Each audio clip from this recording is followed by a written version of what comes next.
Voilà, nous allons maintenant dans cet exemple DCOE, exemple de test Expo 2023, nous allons corriger la partie commerçant, c'est-à-dire la feuille commerçant. Vous constaterez ici qu'on a des exposants, des halles et des surfaces et qu'on aimerait connaître la surface totale, le nombre d'exposants par salle et la totale de la superficie.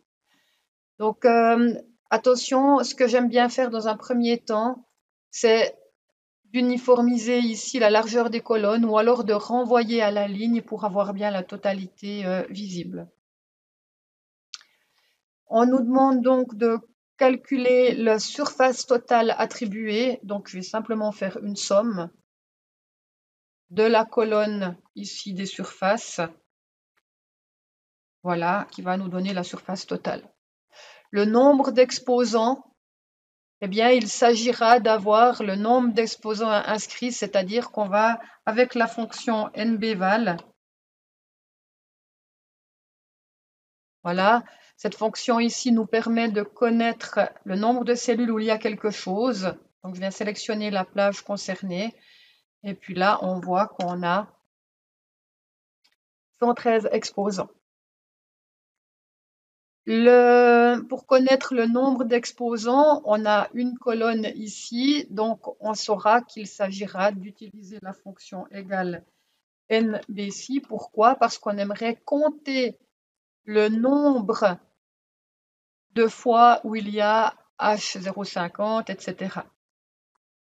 Donc, je vais le faire plusieurs fois. Donc, je bloque la cellule, la colonne où il y a les critères. Je viens ensuite sélectionner mon critère et puis je valide. Double-clic pour incrémenter. On peut centrer, que ce soit plus facile de lecture.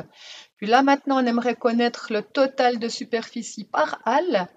On a deux colonnes, c'est-à-dire la halle et la surface. Donc, on identifie qu'il faut utiliser la fonction somme ci. Voilà. Et comme tout à l'heure, comme pour la fonction précédente, il s'agira de sélectionner en premier lieu la colonne où on a le critère, ensuite point virgule le critère, ensuite point virgule, toute la colonne à additionner.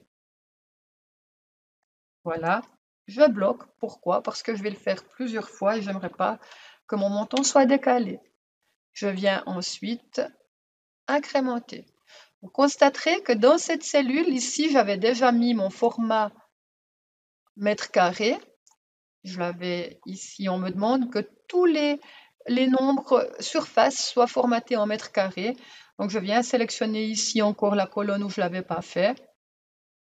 J'avais pris un petit peu d'avance.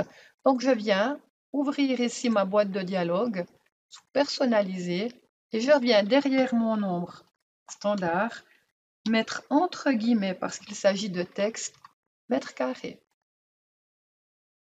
On me demande ensuite de mettre les 10 valeurs les plus élevées dans une cellule bleu foncé avec un texte blanc. Donc, je viens choisir, je me balade ici dans mes mises en forme conditionnelles, les 10 valeurs les plus élevées, et je viens sélectionner format personnalisé, un remplissage bleu foncé, une police blanche, et je valide. Voilà. Je peux faire un aperçu avant impression, même si ce n'est pas demandé. Et je constate que j'ai 4 pages, ce qui n'est pas très judicieux. Donc, je pourrais lui demander, par exemple, de mettre une page en largeur, 2 pages en hauteur, et je pourrais demander, par exemple, d'imprimer les titres ici, de répéter la ligne. Voilà. Si je vérifie maintenant, voilà, c'est plus agréable. Donc, attention d'enregistrer correctement. Là, on me demandait d'enregistrer mon nom, mon prénom. Et je vais valider cette première partie.